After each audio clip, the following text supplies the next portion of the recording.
Don't subscribe my channel. అదేంటి bro ఎవరైనా channel subscribe చేసుకోండి అని చెప్తారు, నువ్వెందుకు సబ్స్క్రైబ్ చేసుకోవద్దని చెప్తున్నావు అనుకోవచ్చు. So there is reason behind it. So ఆ రీజన్ ఏంటో డిస్కస్ చేద్దాం. So welcome back to my channel. Let's start the video.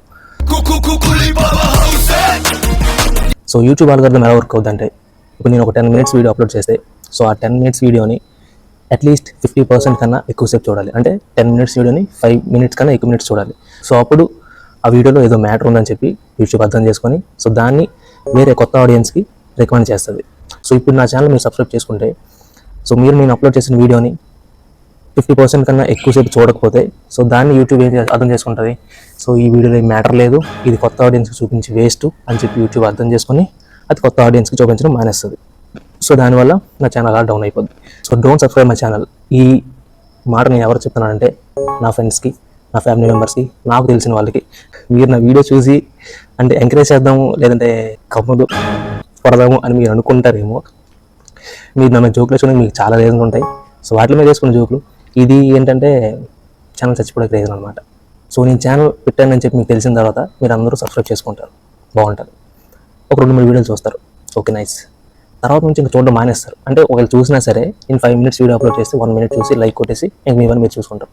So ఇప్పుడు నేను 5 minutes వీడియో అప్లోడ్ చేస్తే దాన్ని 2 minutes కన్నా ఎక్కువసేపు చూడాలి. సో అప్పుడే యూట్యూబ్ అనేది ఇందులో ఏదో మ్యాటర్ ఉందని చెప్పి అర్థం చేసుకుంటుంది. సో మీరు కనీసం 2 minutes కూడా చూడరు, 30 seconds లేదా 1 minute చూసి ఆపేస్తారు. సో దానివల్ల నా ఛానల్ డౌన్ అయిపోద్ది. నా ఫ్రెండ్స్కి, నా ఫ్యామిలీ మెంబర్స్కి, నాకు తెలిసిన వాళ్ళకి ఎవరైనా ఈ ఛానల్ సబ్స్క్రైబ్ చేసుకుంటే అన్సబ్స్క్రైబ్ చేసేయండి. మీ వల్ల నాకు నష్టమే తప్ప లాభం లేదు. మీరు అనుకోవచ్చు ఛానల్ సబ్స్క్రైబ్ చేసుకుంటే ఎక్కువ మంది సబ్స్క్రైబ్ పెరుగుతారు కదా నీకు అని మీరు అనుకోవచ్చు, కానీ దానివల్ల నాకు నష్టమే తప్ప లాభం లేదు. కాబట్టి మీరు ఒకవేళ ఆ ఛానల్ సబ్స్క్రైబ్ చేసుకుంటే అన్సబ్స్క్రైబ్ చేసేయండి, తప్పేం లేదు. సో అది మ్యాటర్. ఇంత ఎక్స్ప్లెయిన్ చేస్తున్నాను, అన్సబ్స్క్రైబ్ చేసుకోండిరా అని చెప్పడానికి ఇంత ఎక్స్ప్లెయిన్ చేయాల్సి వస్తుంది. సో సబ్స్క్రైబ్, నేను మా క్లాస్ వాళ్ళు కూడా మోస్ట్లీ చెప్పాను సబ్స్క్రైబ్ చేసుకోవద్దురా అని. ఎందుకంటే this is the reason. So నాకు తెలిసిన వాళ్ళు, నేను తెలిసిన వాళ్ళు ఎవరైనా ఈ ఛానల్ సబ్స్క్రైబ్ చేసుకుంటే అన్సబ్స్క్రైబ్ చేసేయండి. కొత్త ఆడియన్స్ ఎవరైనా చూస్తే సబ్స్క్రైబ్ చేసుకుని పర్లేదు, మీరు చేసుకుని పర్లేదు. ఎందుకంటే నేను ఏదైనా చెప్తానని, కొత్త విషయం ఏదైనా చెప్తానని చెప్పి మీరు చూస్తారు. సో కాబట్టి మీరు సబ్స్క్రైబ్ చేసుకోండి. నా ఫ్రెండ్స్ కానీ, నా ఫ్యామిలీ మెంబర్స్ కానీ ఎవరైనా ఈ వీడియో చూస్తుంటే అన్సబ్స్క్రైబ్ చేసేయండి. అండ్ ఈ వీడియో నేను ఒక 3 days ఉంచుతాను, తర్వాత రిలీజ్ చేసేస్తాను. సో ఈలోపు మీరు అన్సబ్స్క్రైబ్ చేసేయండి. Thank you. నెక్స్ట్ వీడియోతో మళ్ళీ కలుద్దాం. అంతవరకు టేక్ కేర్.